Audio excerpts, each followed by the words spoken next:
ብዙዎቻችን ስንወድ ፍርድን እናጎላለን በጣም ላፈቀርነው ለወደድነው ራሳችንን አሳልፈን ለሰጠነው ሰው ስለወደድነው ብቻ የምናጎልበት ፍርድ አለ ወይንም ስለወደድነው ብቻ ያጠፋውን ጥፋት ልናልፈው እንችላለን ስለወደድነው ብቻ ደግሞ ያልሰራውንም ስራ ሰርቷል ብለን ልንናገርለት እንችላለን እንደዚሁ ሁሉ በዚህች ምድር ላይ ስለወደድን የምናጎለው ፍርድ እንዳለው ሁሉ ስንፈርድ ደግሞ የምናጠፋውን ፍቅር አለ እግዚአብሔር በነገራችን ላይ ስጣን ብለን የምንለምነውንና ስጣን ብለን የምንማጸነውን እያንዳንዱን ጥያቄዎቻችንን ሳንለምነው መስጠት የሚችል አምላክ ግን ስንቶቻችን መንግስቱን እንዲያወርሰን እግዚአብሔርን የመጀመሪያ ጥያቄያችን አድርገናል ሳይሰጠን ወይንም ደግሞ ምንም እንደሌለን በሚመስል አኗኗር ተጠምደን አንዳንዶቻችንማ ይባስ ብሎ የሌሎች መክሊቶችና የሌሎችን ጸጋዎችን እያየንም መመኘትና መቃዠት ከጀመርን ቆይተን አብዛኞቻችን እያለን እንደሌለን ተሰጥቶን እንዳጣን እየኖረን እንደሞትን ያክል እየጨነቀን ስለሆነ እግዚአብሔር ምንም ያጎደለው ነገር የለም የሰጠውን የሚጠይቅ በእያንዳንዱ ቅዱሳት መጽሐፍ ታሪክ ውስጥ የኛ ህይወት ቢመዘን እኮ ይሄንን አይደለም 81 እጥፍና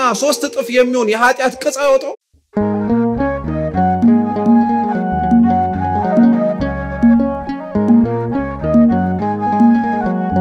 ወወልድ ወመንፈስ ቅዱስ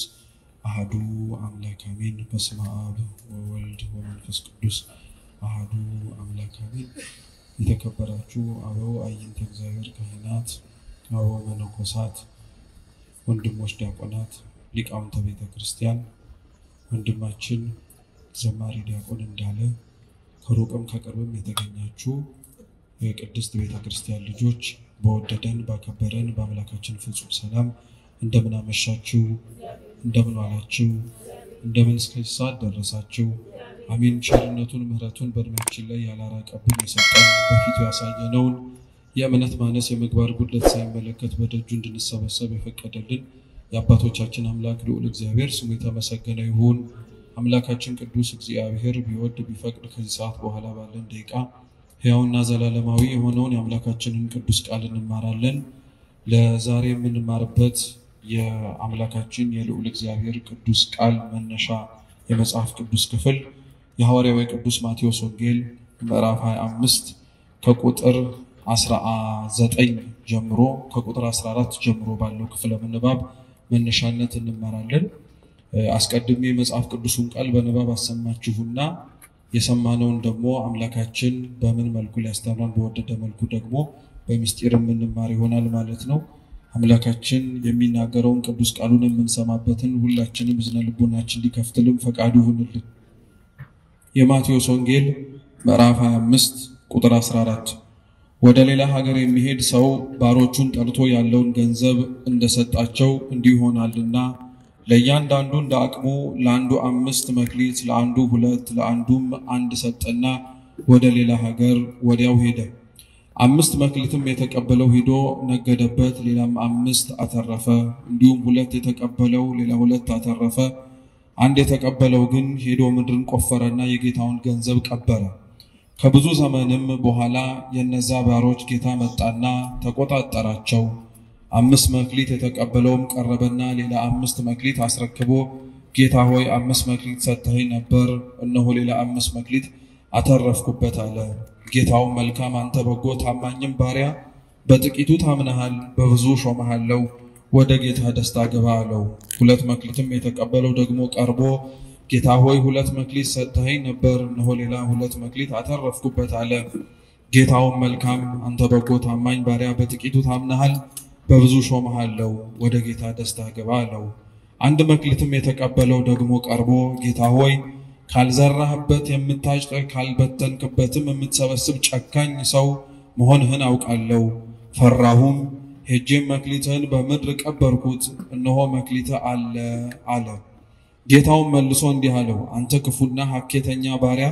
ካልዘራሁበት እንዳጭ ካልበተንኩበትም እንድሰበስብ ታውቃለህን ስለዚህ ገንዘቤን ለለዋጮች አደራ ልትሰጠው በተገባህ ነበር እኔም መጥቼ ያለኝን ከትርፉ ጋር ወስደው ነበር ስለዚህ መክሊቱን ወሰዱበት 10 መክሊትም ላለው ስጡት ላለው ሁሉ ይሰጠዋል ይበዛለትማል ከሌለው ግን ያው ያለው እንኳን ይወሰድበታል የማይጠቅመውንም ባሪያ በውጭ ወዳለው ጨለማ ወጡት በዚያ ለቅሶና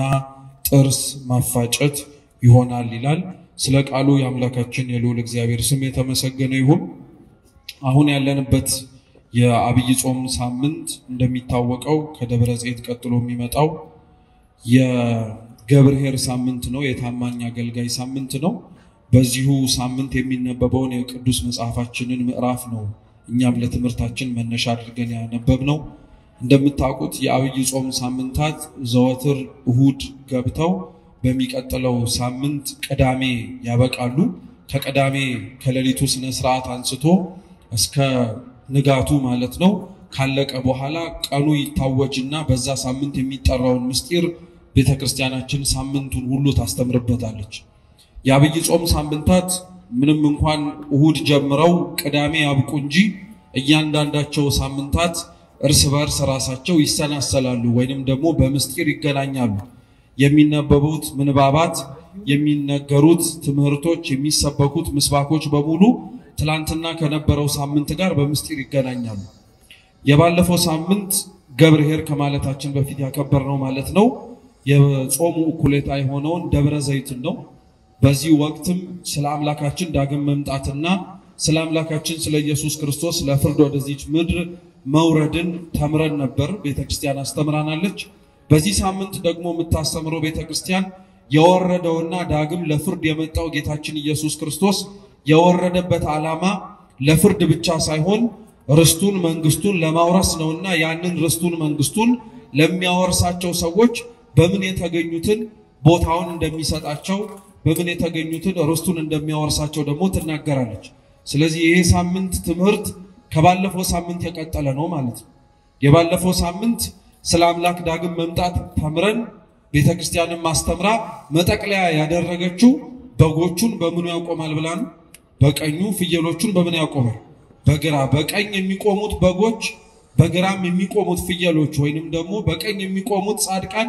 በግራ የሚቆሙትም ኃጥአን ምን ስላደረጉ ነው ምን ከነሱ ተጠብቆባቸው ስለተገኘ ምን ከነሱ ተጠብቆባቸው ስላልታጣ ስላልተገኘ እንዲህ ሆኖ ተፈረደባቸው የሚለውን ደግሞ ዛሬ ቤተክርስቲያን በታማኝ አገልጋይ ሰይማ ታስተምረዋለች እንግዲህ የባለፈው የጌታችን ኢየሱስ ክርስቶስን ጾምን በመናስብበት በደብረ ዘይት ሳምንት ላይ ትምህርቱ የሚያቆመው ጌታችን ኢየሱስ ክርስቶስ ፍርድ እንደሚሰጥ በመናገር ነው እስኪ ፍርድ በሉ ፍርድ አንዱ አምላካችን መድኃኒታችን ኢየሱስ ክርስቶስ ዳግም ወደዚህ ምድር ሲመጣ ከሚያደርጋቸው ነገሮች መካከል ተቀዳሚውን ስፍራ ይይዛል አምላካችን ልዑል እግዚአብሔር ወደዚህ ምድር መጥቶ የሚፈርደው ፍርድ የሚፈርደው የያንዳንዱን ሰው የመጨረሻ ጣፋንታ ግን ከፍቅሩ ጋር የሚቃረን አይደለም ይህንን ማወቅ ለምን ያስፈልጋል መሰላችሁ ክርስቲያኖች ብዙዎች ዳግም ምጽአትንና የክርስቶስን መምጣት መንግስተ ሰማያትን ከመውረስ ጋር ብቻ ሳይሆን የሚያያይዙትና የሚያውቁት ወደ ገሃነምም ጭምር አምላክ ወደ ማስገባቱ እና ስታስቡት ፍቅር ነው ተብሎ ሲነገር የነበረው ፍቅር ነው ተብሎ ሲሰበክ የነበረው እርሱም ደግሞ ከፍቅሩ የተነሳ ብዙ ኃጢያተኞችንም ጭምር ሲምር የነበረው አምላክ በመጨረሻ ደግሞ የት ፍቅሩ ጠፍቶ ነው ሰዎችን ወደ ገሃነም የሚያወርዳቸው ያ መሐሪ የሆነው ፍቅሩ የት ጠፍቶ ነው ሰዎችን ወደ ማይጠፋው ወደ ዘላለም እሳት የሚጥላቸው ብለው ሰዎች ይጠይቃሉ ይህን ማወቅ ያስፈልጋል በምድር የሚኖር ሰው እንደ እግዚአብሔር እንዳልሆነ በመጀመሪያ ከማወቅ ወይም ደግሞ ከማስገንዘብ እንጀምር ሰው በዚህች ምድር ላይ ሲኖር በነገራችን ላይ ፍቅሩና ፍርዱ ተመሳሳይ ሊሆንለት አይችልም ልብ ብላችሁ ራሳችንንም ተመልከቱ ብዙዎቻችን ስንወድ ፍርድን እናጎላለን በጣም ላፈቀርነው ለወደድነውና ራሳችንን አሳልፈን ለሰጠነው ሰው ስለወደድነው ብቻ የምናጎልበት ፍርድ አለ ወይንም ስለወደድነው ብቻ ያጠፋውን ጥፋት ልናልፈው እንችላለን ስለወደድነው ብቻ ደግሞ ያልሰራውንም ስራ ሰርቷል ብለን ልንናገርለት እንችላለን እንደዚሁ ሁሉ በዚህች ምድር ላይ ስለወደድን የምናጎለው ፍርድ እንዳለው ሁሉ ስንፈርድ ደግሞ የምናጠፋውን ፍቅር አለ አንድ ሰው ደግሞ ሌላው ላይ ሲፈርድና ሌላው ላይ ትእዛዝ ሲያስተላልፍ ደግሞ ፍቅሩንም ሊያጣው ስለሚችል ማለት ነው ምክንያቱም ልክ የሚፈርድበት ጠረፍና የሚፈርድበት ጫፍ ላይ ሲደርስ አንድ ሰው ያንን ሰው ከመውደድ ይልቅ የፈረደበትን ምክንያቱንና ጥላቻውን ያነሳሳውን ያስባል ይሄ በሰው ዘንድ ያለ ሰው ፍርድ ሲኖር ወይም ፍርድ ሲፈርድ ፍቅርን ሊያጣ ይችላል ባፈቀረና በወደደ ጊዜ ላይ ደግሞ ፍርድን ሊያጎል ይችላል በእግዚአብሔር ዘንድ ግን ይሄለም እግዚአብሔር ሲወድ ፈራጅነቱም አይታጣም ሲፈርድም ፍቅሩ አይጠፋም አምላካችን ልዑል እግዚአብሔር በዚህ ዕለት ላይ የሚገቡትንና በግራ ለገሃነም እሳት አሳልፎ የሚሰጣቸው ነፍሳት ስለጠላቸውና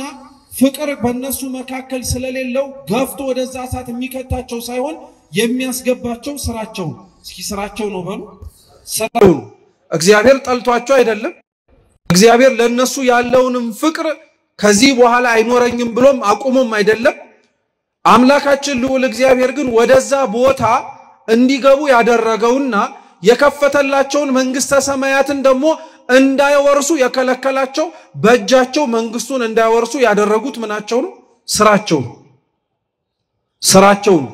የእግዚአብሔርን መንግስትም የሚያስገኛቸው ስራቸው ነው የእግዚአብሔርን መንግስት የሚያሳጣቸው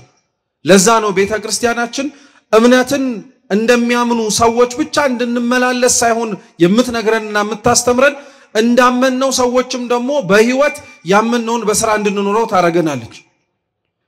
በዚህ ሳምንት ላይ ለዛ ነው ከፍርዱ ቀጥሎ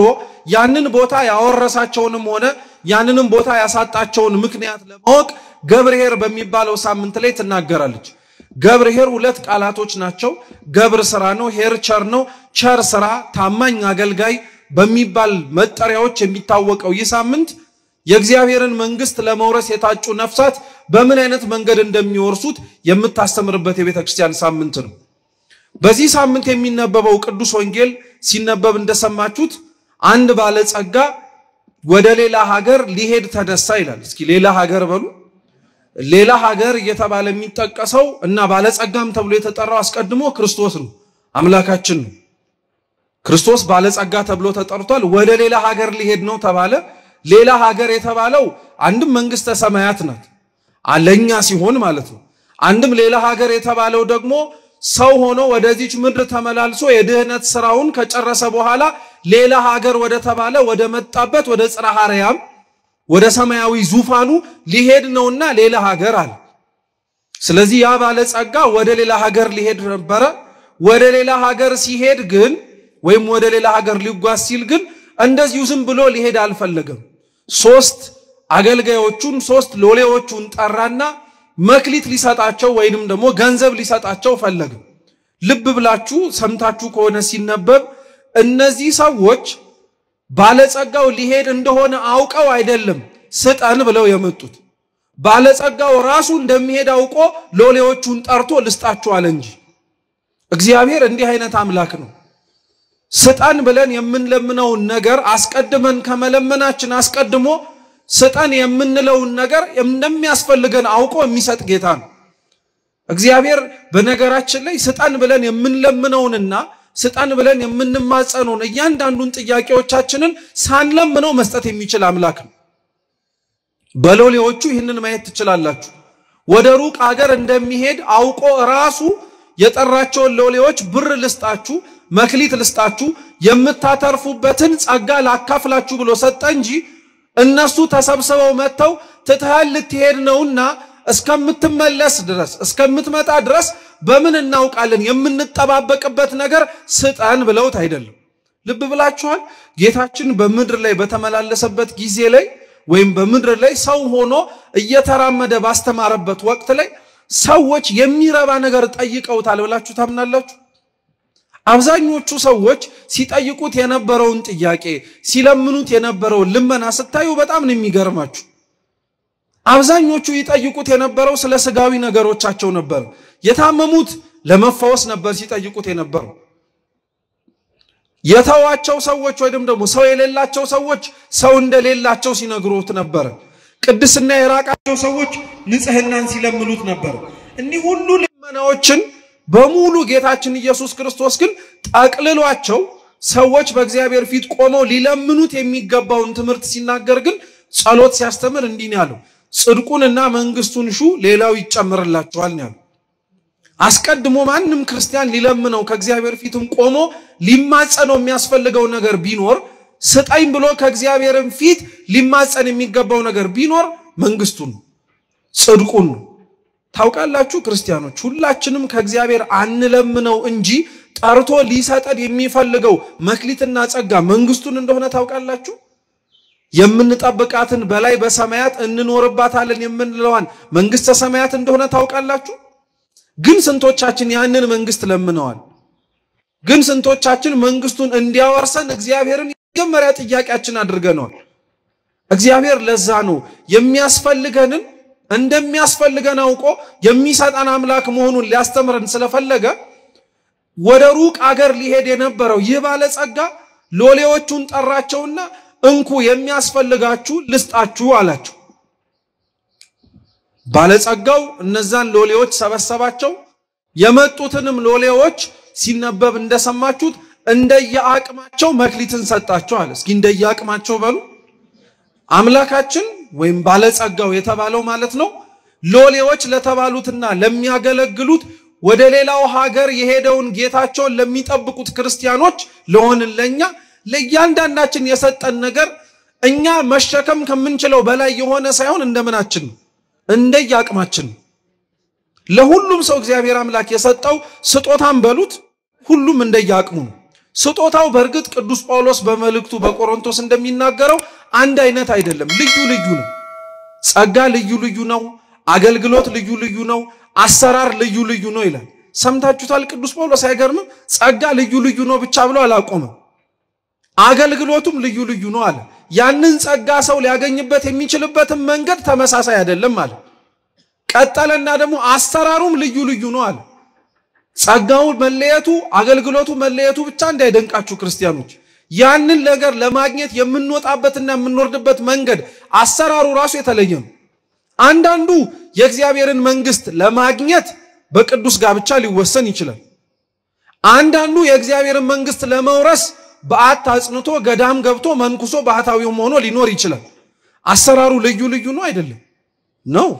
ልዩ ልዩ እኮ ነው ያገባው ሌላ ነው የመነኮሰውም ሌላ ነው ያገባው ሌላ ይሁን የመነኮሰው ሌላ ይሁን በማግባቱ የሚሰጠው አገልግሎት ይለይ በመንኮሱም የሚሰጠው አገልግሎት ይለይ እግዚአብሔር የሰጠው ለዚህ ሰው ጸጋው ትዳር ይሁን ለዛ ሰው የሰጠው ጸጋ ደግሞ መንኩስና ይሁንም ቅዱስ ጳውሎስ ግን መጨረሻ ላይ ምን ይላል አሰራርም ልዩ ልዩ ነው ካለ በኋላ ሁሉን የሚሰጠው ጌታ ግን ስንት ነው ይላል አንድ ነው ክርስቲያኖች በሙሉ በተሰጣቸው ጸጋ ከእግዚአብሔር በተቀበሉት በማናቸው አይነት መክሊት ሊወርሱት የሚችሉትና ገብተን እንኖርበታለን ብለው የሚለምኑት ቦታ ስንት ነው አንድ ነው ለጻድቃን የተዘጋጀችውን መንግስተ ሰማያትን ለባህታውያንም ተዘጋጅታለች ለመነኮሳትም ተዘጋጅታለች ለባለትዳሮችም ተዘጋጅታለች ለሁሉም እግዚአብሔር አምላክ ወርሰውት እንዲኖሩት ያዘጋጀላቸው መክሊት ብትኖር መንግስቱ ስንቲት ናት ማለት ነው አንዲት ናት የምንወርሰው መንግስት ብቻ አይደለም በነገራችን ላይ አንድ ይሆን የምንወርስበት ምክንያታችንም አንድ ነው ባለትዳሮች ጸጋቸው ሆነው የሚያገቡት አግብተውም ጭምር ለመኖርም የሚፈልጉት እግዚአብሔርን ለማስደሰት ነው በትዳራቸው ውስጥ አምላካቸውን መነኮሳትም የበለጠውን ክብርና የበለጠውን ጸጋ ፈልገው ሰው ከበዛበትና ምንም ነገር ካለበት ቦታ ላይ ተለይተው ብቻቸውን በረሃ ውስጥም የሚኖሩት በዛ ህይወታቸው ውስጥስ ማንን ለማስደሰት ነው እግዚአብሔርን ለማስደሰት ነው ጸጋቸው አሰራራቸውና አገልግሎታቸውም ልዩ ይሁን እንጂ በሁለቱም ህይወት ላይ የሚፈልጉት ማንን ነው ማለት ነው አንዱን እግዚአብሔርን አሁን ክርስቲያኖች እኛ የምንኖረው ህይወት ውስጥ ይቅርና ለማስደሰት በህይወታችን ውስጥ ራሱ እግዚአብሔርን እንፈልገዋለን እንዴ አብዛኞቻችን እኮ ከምንኖረው ኑሮ ውስጥ እግዚአብሔርን ከመፈለግ ይልቅ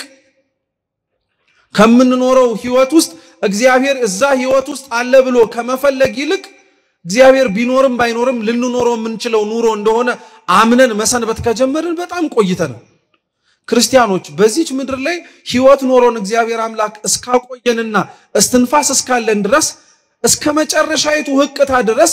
ትልቁ ልንኖረው የሚገባው ነገር ቢኖር እግዚአብሔርን ፍለጋ ነው በየትኛውም ጊዜ የማይቋረጥ ናፍቆታችን ቢኖር ክርስቶስ ነው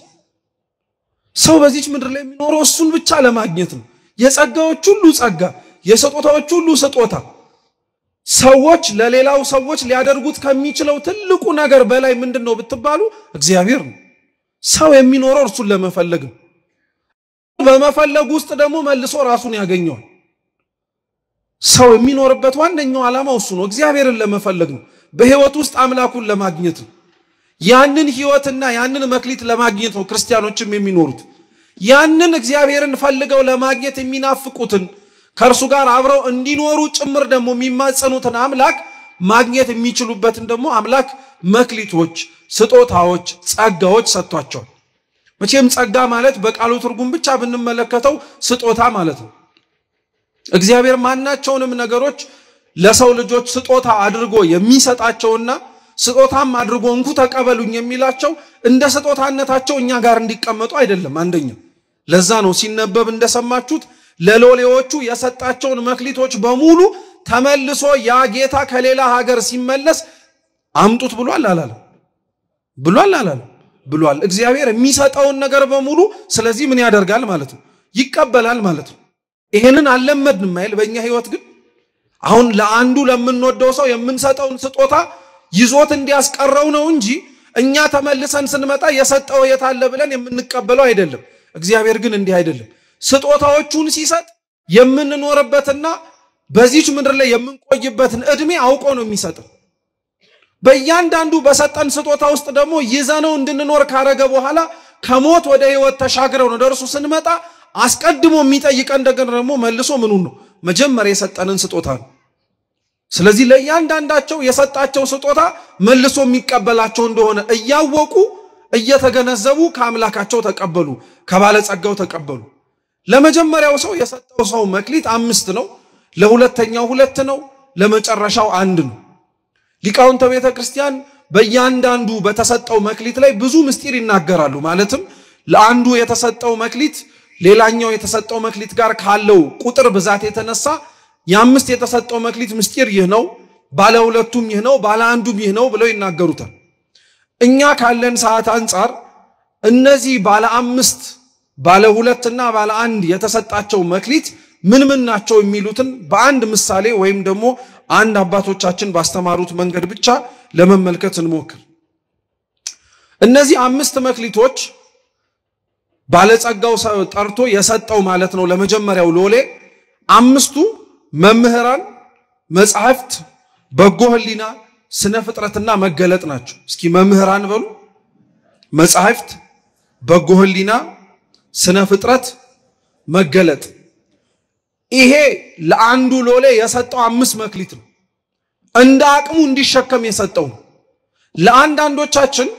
ስጦታዎቻችን መልሰው ወደ እግዚአብሔር የሚወስዱን መንገዶቻችን እንደመሆናቸው እነዚህን 5ቱንም ነገሮች ሊሰጠን ይችላል እግዚአብሔር ለአንዳንዶቻችን መምህራንን ሊሰጠን ይችላል ዓላማዎቹን አደራ እንዳትረሷቸው የስጦታዎቹ ዋነኛ ጭብጥ እንደ ስጦታ እንድንቀበላቸው ሲሆን በእነዛ ስጦታዎች ማን ጋር መድረስ መቻል እግዚአብሔር ጋር መድረስ ነው ዋነኛው ዓላማው እሱ ነው የገብርኤል ለአንዳንዶቻችን መምህራንን ሊሰጠን ይችላል ብዙ ጊዜ ላይ ይህን ታሪክ የምንመለከትበት መነጽር እንደ ተቀባይ ብቻ ስለሆነ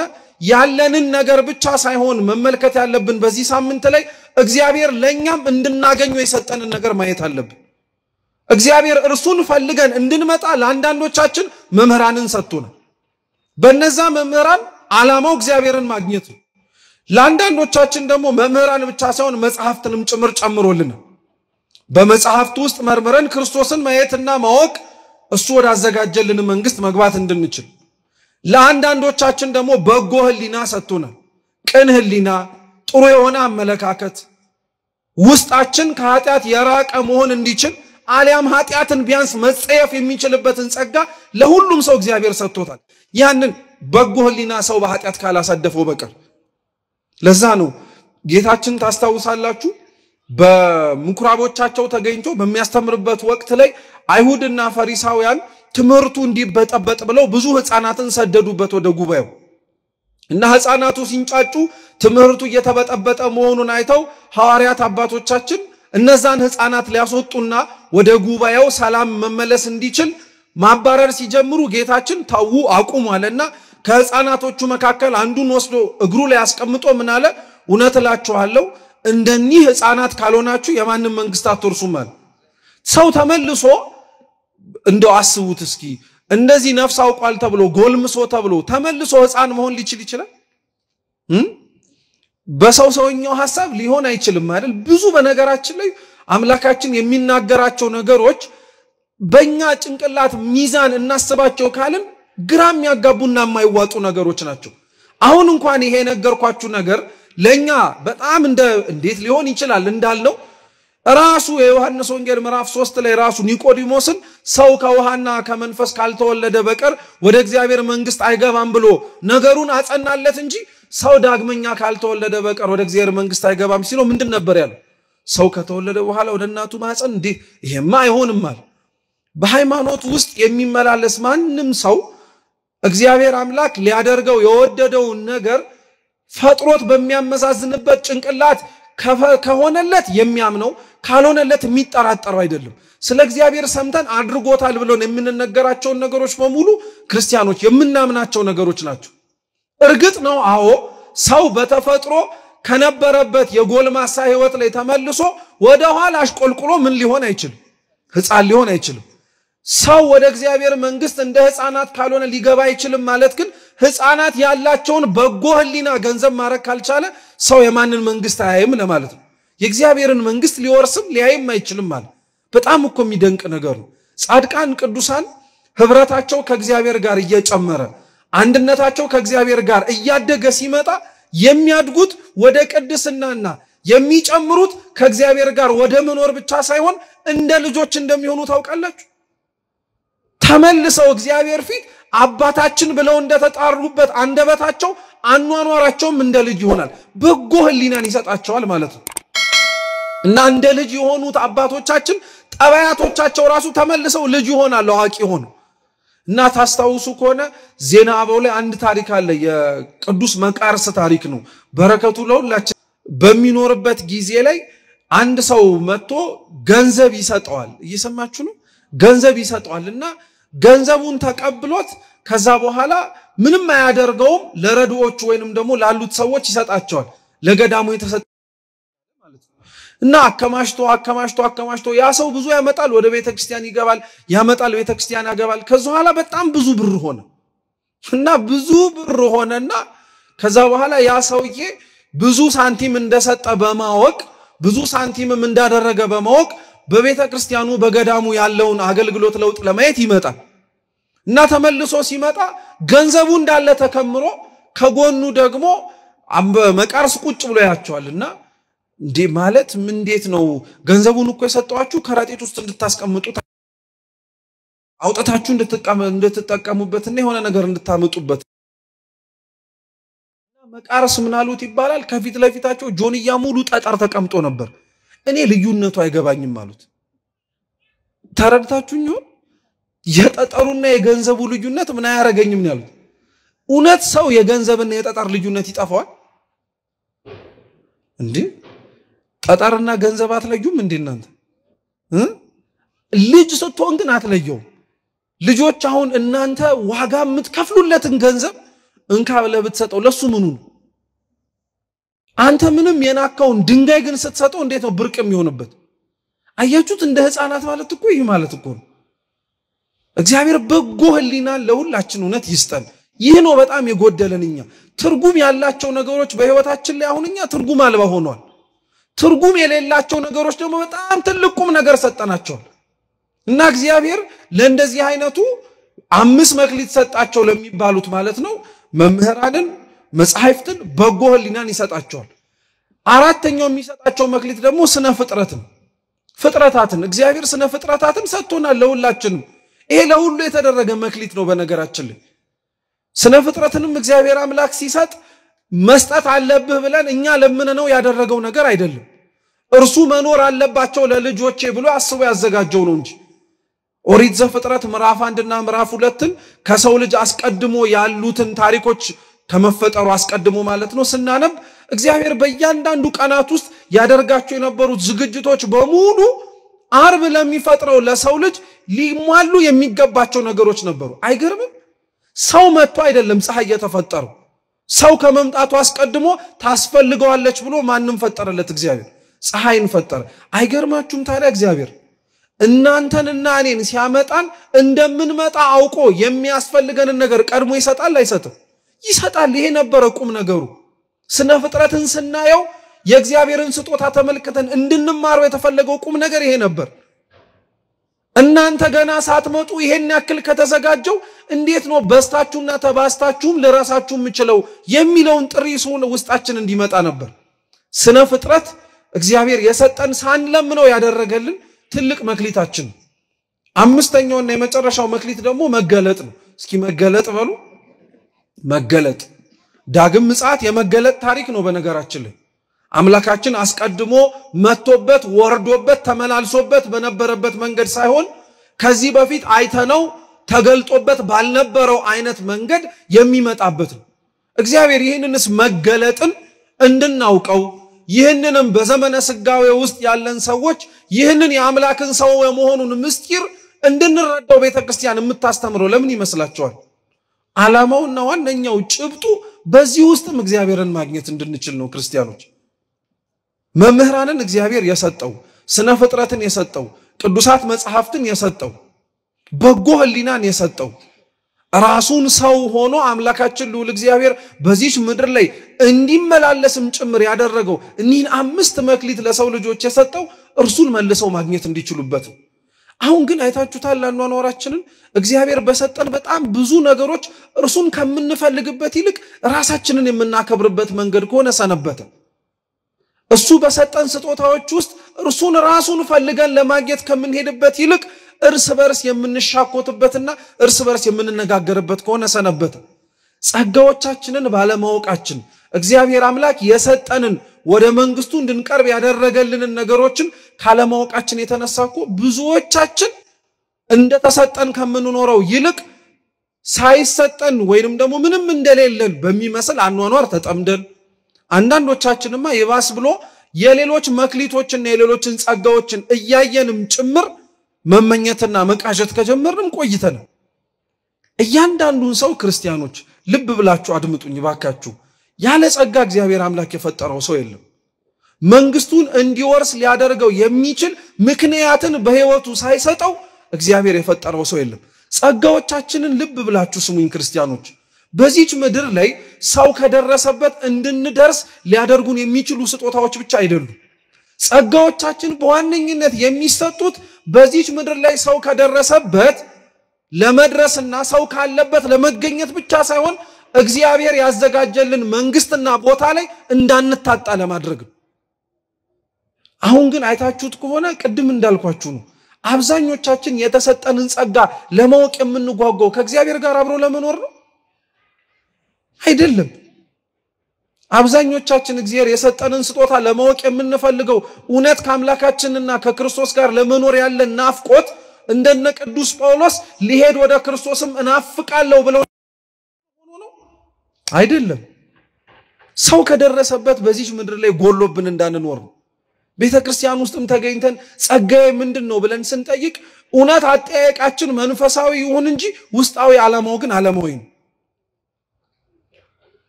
ሲቀጥልስ ክርስቲያኖች ጸጋ ማለት መዘመር፣ ማስተማር፣ መስበክ፣ ማስተባበር ብቻ ይመስላችኋል?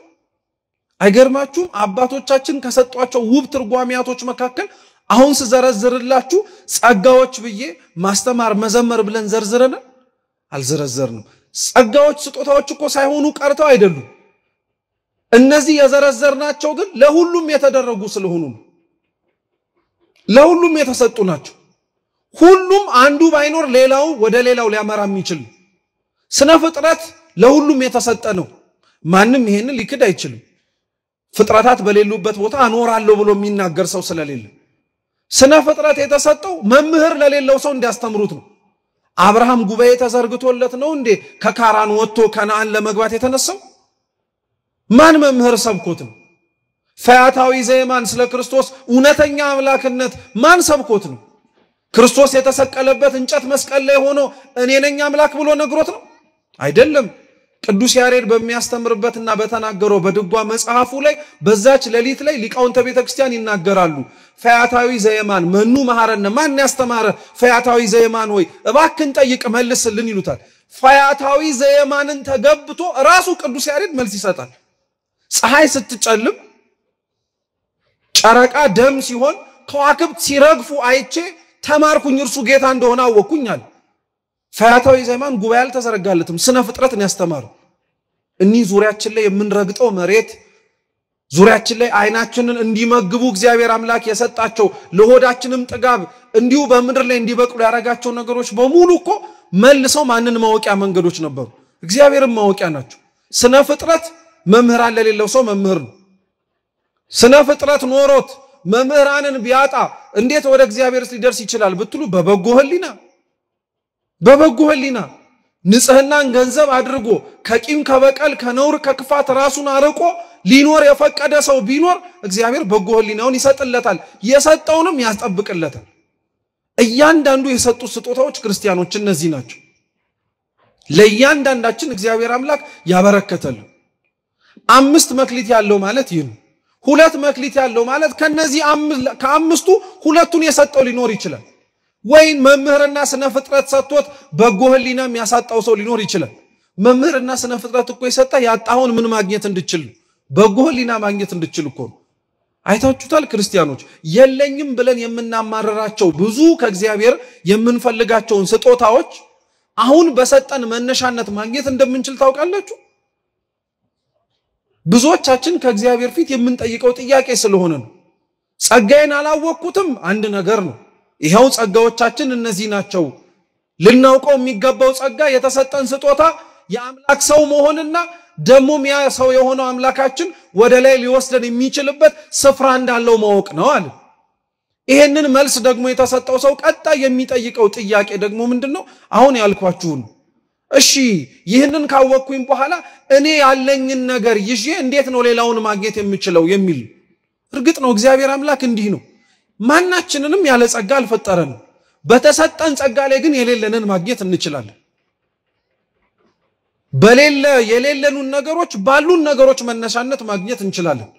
ቅዱስ ዮሐንስ ዘሰዋስው የሚባል የቤተ ክርስቲያናችን ታላቅ አባት አለ በረከቱ ለሁላችን ትድረሰን ያዕቆብ ከወንድሙ ሻሽቶ ወደ አጎቱ በሚሄድበት ጊዜ ላይ ተኝቶባት የነበረችውን የፍኖተ ሎዛን ወይም የሎዛን መንገድ ከምድር እስከ ሰማይ ድረስ የተዘረጋ መሰላል አይቶባት ነበር አይደል ለሊት በራይ እና ያቺን ቅዱስ ዮሐንስ ዘሰዋስው ምን ይላታል የቅድስና መሰላል ነው ይለው እና እንደ መሰላልነቱ ብታስቡት አንድ ሰው በመሰላሉ ወደ ላይ ሊወጣ የሚችለው ከታች ያለውን ምን እየረገጠ ነው እና ያንዳንዱ ስጦታዎች ይላል ቅዱስ ዮሐንስ ዘሰዋስው ረግጣችሁ የምትወጡት ወደ ሌላኛውና ወደ ቀጣዩ ወደ ከፍተኛው የሚያሻግሯችሁ ናቸዋል ስለዚህ ሰው እግዚአብሔር አምላክ ያጣውንም ማግኘት እንዲችል የሚያደርገውንም ስጦታ ሰጥቶታል ማለት ነው አሁን ይሄንን ያክል በሁለቱም በአንድም ያጎደለው ነገር የለም ይህ ባለ ጸጋ ያለን የምንናገረው ለምንድነው የምንኖርባት ዓለም ውስጥ ያለን እኛ ክርስቲያኖች ምኞታችን ገደብ አልባ እና ይበቃችኋል ተብሎ መስመር ስላልያዘ አብዛኞቻችን እያለን እንደሌለን ተሰጥቶን እንዳጣን እየኖርን እንደሞትን ያክል እየጨነቀን ስለሆነ እግዚአብሔር ግን በእውነታው ብትመለከቱት ምንም ያጎደለው ነገር የለም አሁንም ድረስ እንደ ያክል አስቸጋሪ በሆንበትና ከቃሉና ከመመሪያው በራቅንበት ልክ እንኳን ብትመለከቱት ስንሸሽ ልክ ከኋላ ያሳደደ እየመጣ ሊይዘን የሚፈልጋችን የፍቅር ያክል የሚቀርበንና የሚወደን አምላክ በራቅነው ልክ ሊርቀን ያልፈለገ በተውነው ልክ ሊሸሸንና ሊርቀን ያልፈለገን ስለዚህ አልተወንም ምንም የራቀን ነገር የለም ልላችሁ ፈልጌ ነው ስለዚህ ባለ 5ም ሰጠው ባለ 2ም ሰጠው ባለ 1ም ሰጠ በኋላ ላይ ያ ባለ ጸጋ ሄደ ማለት ደብረ ዘይት እኮ ነው መስጠት ያለበትን ማረግ ያለበትን ነገር በሙሉ ሰጠ አንደኛው ክርስቶስ የሰጠው ነገር ምን መሰላችሁ ለዚች ምድር ላይ ትልቁና ያደረገው መሰጠት ምንድነው ብላችሁ ብትናገሩ ራሱን ነው እስኪ ራሱን በሉ ክርስቶስ ለዚች ምድር የሰጠው ትልቅ ነገር ቢኖር ራሱን ክርስቲያኖች ደግሞ ለዚች ምድር ሊሰጡት የሚችለው ትልቅ ነገር ቢኖር ራሳቸው ነው ምክንያቱም ክርስቶስ ለዚች ምድር መድኃኒት ሊሆን አሳልፎ የሰጠው ደሙን አፍስሶም በደሙ ፈሳሽነትም ይችን ምድር ያነጻት እንደሆነው ሁሉ ክርስቲያኖችም ተመልሰው ለዚች ምድር ጤናማነት የሚሰጡ መድኃኒቶች ናቸው ክርስቶስ ለዚች ምድር የሰጠው ሌላውስ ነገር ምንድነው ብትሉ የሰጠው ቃሉን ነው ቃሉን ብትሉ አንድም ትምህርቱን አንዱም ቅዱሳት መጽሐፍትን እግዚአብሔር ለዚህች ምድር ስጦታ አድርጎ የሰጠው ቅዱስ ቃሉን ነው ካልን ክርስቲያኖች መጽሐፉን የሰጠው እንድናነበው እኮ ብቻ አልነበር አለመታደል ሆኖ ነው እንጂ እኮ ክርስቲያኖች እኛ በዚህች ምድር ላይ የምንኖር ሰዎች በዚህ ጊዜ ላይ ማለት ነው አሁን እንደምንኖረው እንድንኖር የተፈቀደልን አልነበር እኛ በዚህች ምድር ላይ ያለን ሰዎች መኖር የነበረብን የተጻፉት መጽሐፍት ቅዱሳት እንኳን ቢጣፉ መልሰው መጽሐፍ እንዲችሉ ሊያስችል በሚችል አኗኗር አሁን ግን እኛን አይቶ እንኳን የጠፋ መጽሐፍ ይቀርና ክርስቶስን ፈልጎ ማግኘት የሚችል ሰው አለ ሕይወታችን አያችሁት ምን ያክል እንደወረደ የክርስቲያኖች ሕይወት ግን እንዲህ ነበር መሆን የነበረበት የተጻፈው ቅዱስ መጽሐፍ እንኳን ባይኖር እነሱን አይቶ መጽሐፍ እስኪችል ደረጃ በቅድስና መኖር የሚችሉ ነበር መሆን የነበረበት ሰጥቶናል ሳይሰጠን አይደለም ይሄን የጠየቀው ራሱን ሰጥቶ ነው ራሳችሁን ስጡኛል ቃሉን መጽሐፉን ሰጥቶ ነው እንደ መጽሐፉ ኑሩልኛል ሌላስ የሰጠው ክርስቶስ ምንድነው ቤተክርስቲያኑን አካሉ እኮ ናት ማን ነው ከናንተ መካከል ያገባ ባለ ትዳር ሆኖ አካሉ የሆነችውን ሚስቱን አሳልፎ ለሌላው የሚሰጣል የለም ክርስቶስ አካሉ የሆነችውን እኮ ነው ይህቺን ቅድስት ቤተክርስቲያን አሳልፎ ለኛ ይሰጠው ቤተክርስቲያንን ሰጥቶ ነው ጽደቁ ያለው ቅዱሳት መጽሐፍትን ሰጥቶ ነው መልካም የሆኑ ስነ ምግባርን ከኛ ይፈልገው ራሱን ቅዱስ ሥጋውን ክቡር ደሙን ሰጥቶ ነው ቁረቡ ብሉኝ ጠጡኝ ያለው ምን ያጎደለው ነገር ኖሮ ነው ታዲያ ከክርስቶስ ፊት ቆመን ከባለ ጸጋው ፊት ቆመን እንደ መጨረሻ እንደተሰጠው እንደዛ ሐኬተኛና ታማኝ ያልሆነ ባሪያ አንተ ከዘራህበት የማታጭ ከሰበሰብክበት ካለበት ቦታ ላይ የማትሰበስብ ብለን የምንናገር አንዳንዶቻችን እውነት በጣም መጠንቀቅ አለብን እግዚአብሔር ምንም ያጎደለው ነገር የለም የሰጠውን የሚጠይቅ ደሙ የሰጠውን የሚጠይቀው ራሱ ስላችሁ አይገርምም እንደምንችለው አውቆ የሰጠንን ልክ ነው መሸከም የምንችለውን ያክል ነው የሰጠን መሸከም የምንችለውን ያክል ቤተክርስቲያን መሸከም የምንችለውን ያክል ቅዱሳት መጽሐፍ የተጻፈውን መች አንብበን ኖረነው ነው ሌላ የተጻፈ ነገር አሁንስ ጭምር የምንፈልገው አናሳዝን በጣም እኮ ነው የምንገርመው ከሰማን አንዱ ውጪ ሌላ ምን አለን መች ኖር ነው ይሄንን ራሱ መች ይሄንን ኖር ነው በእያንዳንዱ ቅዱሳት መጽሐፍ ታረግ ውስጥ የኛ ህይወት ቢመዘን እኮ ይሄንን አይደለም 81ዱን እጥፍና 3 እጥፍ የሚሆን የኃጢያት ቅጽ አይወጣው ምንም እግዚአብሔር አምላክ ሳያደርገው የቀረ ነገር የለም ለኛ ምንም ሳያደርገው የቀረ ነገር የለም እኛ ግን 5ቱ ተሰጥቶት 10 እንዳረገው 2ቱ ተሰጥቶት አትርፎት 4 እንዳረገው መቼም ልንገኝለት አልቻለም እንደ አንዱ ሰው ነው እውነት ሳምንቱን ቅዱስ ያሬድ ገብርኄር ብሎ ጠራው እንጂ እንደኛ እንዋኖር ሳምንቱ ገብረ ሐካይ ነበር መሆን የነበረበት ታማኝ ያሉንን ባሪያዎች ነናኛ ሁላችንም ለራሳችን ጥቅም የእግዚአብሔርን ጸጋ መሸጥ ከጀመርን ለራሳችን ስጋ ለራሳችን ወድ በእግዚአብሔር ጸጋ መኖር ከጀመርን ሰንብተናል እኮኛ መንግስቱን ለማውረስ እርሱማ ሁለተኛ አጀንዳችን እኮ ሆነ ተቀዳሚው ግን እሱ ነበር መሆን የነበረበት ያ የመጨረሻውስ በሐኬተኛ አገልጋይ ምን እንዳለ ትዝ ይላችሁ የሰጠውን እኮ ነው የጠየቀው መክሊቴስ ብሎ ነው የጠየቀው ገንዘቤስ ነው ያለው አይ ስለምፈራህ ክፉ እንደሆንክ ስለማውቅ ከዘራህበት ስለማታጭ ፈራው አይሻልም እስኪ ፈራው በሉ በቃ ፈራው አይሻልም አስደነገጥከኝ ፈራው ምክንያቱም እግዚአብሔር አመጣጡ እንደ መጀመሪያው ስላልሆነ ሁለተኛው ለእያንዳንዳችን ዋጋ ሲሰጠን አመጣጡን አይተን ፈራው ብንል ያምርብናል እኮ ይሄንን አገልጋይ ግን አይታችሁታል ፈራው ብሎ አላቆም ፈራው ክፉ ነህ ከዛ በኋላም ደግሞ ከዘራህበትም የማታጭድነ ምን አመጣው ሌላው እግዚአብሔርን በሰጣይ መኖር አቃተኝ ማለት አንድ ነገር ነው የማይኖር ነገር አይነት አስኖርከን ማለት ግን ምን የሚሉት ነው እኛ መኖር ስላቃተንና እኛ ትላንትና እንደነበሩት ክርስቲያኖች ተጽፎ ላገኘነው ተመሳሳይ ህግ መገዛት ስላቃተን የማይኖር ህይወት ነው ማለት ነው በጣም እኮ ነው የምናሳዝነውኛ በእውነት እኛ ልንኖረው ያልቻልነውን ክርስቲያናዊ ህይወት ጭራሽ የማይኖር ነው ማለት ነው ፊክሽን ነው ምናባዊ ነው በቃ ሐሰት ነው ውሸት ነው ማለት ነው አይገርማችሁ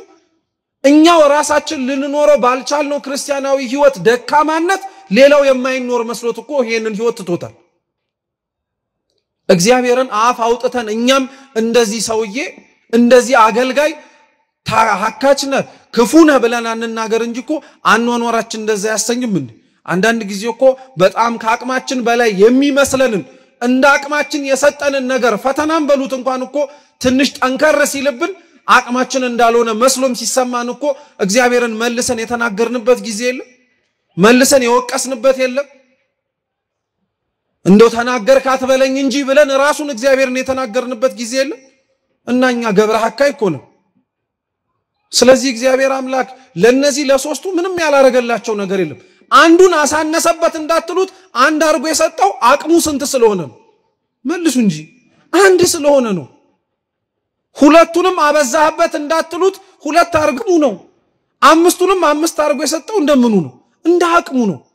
ያለ አቅማችን ያሸከመን ያክል ይመስል እኮ ነው እኛ ግን የታለህ ብለን የምንጠራው ይሄ ሳምንት ክርስቲያኖች እንደ ትላንትናው ሳምንት ፍርዱን ብቻ ያሰብን ስለ ፍርዱም ደሞ ጭምር እየተጨነቅንም ጭምር የምናሳልፈው ሳምንት አይደለም አምላካችን ዳግም መጥቶ እኛም ከሰጠን መክሊት ላይ አትርፈን ሊጠይቀን እንደሚችል አውቀን ያለንን እንዴት እናድርገን እናትርፈው የምንለበት ወቅት ነው ይሄ ሳምንት በዚህ ሳምንት ብቻ የሚወሰን አይደለም እኔ ሁሌ ነው ይሄን የምለው ልብ ብላችሁ ስሙ ያብይ ጾም ሳምንታት ስያሜያቸውና ወቅታቸው በዚህ ነው ተብሎ ተወሰነ እንጂ የኑሮ ህይወታቸውና አኗኗሩ ግን በዚህ ሳምንት የሚያልቅ አይደለም ሰው እግዚአብሔር ስለሰጠው ነገር ማትረፍ የሚያስበው አንድ ሳምንት ብቻ ነው እንዴ ህይወቱን ሙሉ ነው እንጂ ሌላኛው ሀገር የተባለው የእግዚአብሔር መንግስት እስኪመጣ ድረስ ለኛ ለክርስቲያኖች ትልቁ ራስ ምታት ሊሆነን የሚገባው ነገር ያንን ቦታ እንዴት አድርገን ልንኖርሰው ምንችል ስራን እግዚአብሔር ያገኝብናል ብለን ትልቁ ራስ ምታታችን እሱ ነው ትልቁ ጭንቀታችን እሱ ነው ትልቁ በዚህ ሳምንት ውስጥ እግዚአብሔር ፊት ቆመን የምንናገረው የሰጠኸኝን አትርፌ እንድገኝበት እርዳኝ ይያልን አለበለዚያማ መኖራችን ምን ትርጉም አለው ታዲያ ቆሞ ለመተንፈስ ይቺ ምድር ላይ ነበሩ ተብሎ ለመነገር በዚህ ምድር ላይ ተመላልሰው ነበር ከዚህ እስከዚህ ጊዜ ለመባል ነው መኖር የምንፈልገው የምንኖረውማ መሆን ያለበት የዘላለም ህይወትን ለማግኘትና ለመውረስ ነው እንጂ ጾሙም ተመሳሳይ ነው የጾምነው ዋጋ ልንቀበል ነው ለጾም ያለውን የጾምንበትን ወቅት አስተውሱት በዚህ ሚዛን ብንመዘን ስንት መክሊት ያለው ሰው ነው በጾሙ 5 አትርፈን ይሆን 2 እሺ ይቅር አንድ እንኳን አትርፈን ይሆን እኛ እኮ እንኳን ተውት ማትረፍ ይቀርና ጾሙን ራሱና እግዚአብሔር የሰጠንን መክሊቶቻችን እኮ እንደዚህ ባሪያ ቆፍረን የቀበርን አይገርማችሁ ቆፍረን የቀበርን ብዙ እግዚአብሔር አምላክ የሰጠንን ስጦታዎች እኛ ጋር ሲገቡ ተበላሽተው ልብ አምላክ ዳዊት ለዛ ነው መዝሙር 13 ላይ ምን ይላል ከመቃብር ቁሱት ጎራኢቶም ይላል ጉሮሯቸው እንደተከፈታ መቃብር ነው ይላል መቃብር አንደኛው ጠባዩ ምን መሰላችሁ እንደተቀበለው መልሶ መስጠት አይችልም እናንተ የሞተውን ሰው ሰውነቱን አጥባችሁ ሽቱ ነስነሳችሁ በመገነዣ ጨርቅ ጠቅልላችሁ አዲስ ሳጥን አምጥታችሁ በክብር በእንባ አጅበን እናስገባዋለን ይሄን ንጹህ አርገን የሰጠነውን ጨርቅ ከተወሰነ ሳምንት በኋላ ስትከፍቱት ቆሽሿል ሽቶ የነሳነሳችሁበት ገላ መሽተት ጀምሯል አጥባችሁ ያስቀመጣችሁት ሰውነት ምስጥ እየበላው መፍረስ ጀምሯል እኛ መቃብር ነን ለእግዚአብሔር ማለት ይሄ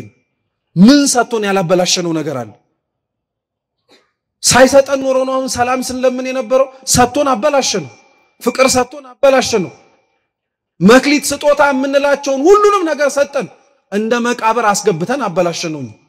ይሄ ሳምንት ስላበላሸናቸው ነገሮች ራሱ ተመልሰን የምንጸጸትበትና የምናዝንበት ሳምንት ነው እግዚአብሔር በእውነት ሁላችንም መንግስቱን ለመውረስ የሚያስችለውን ስራውንና ምግባሩን ህይወቱን እምነቱን ይስጠን ያስተማረን አምላካችን ስሙ የተመሰገነ ይሁን በተማርነው ፍሬ እንድናፈራ ይርዳን በጎደለው በነጠበው በክቡር አባታችን በአበው ካህናት በመምህራን የሚታረም የሚስተካከል ይሁን ወስብሐት ለእግዚአብሔር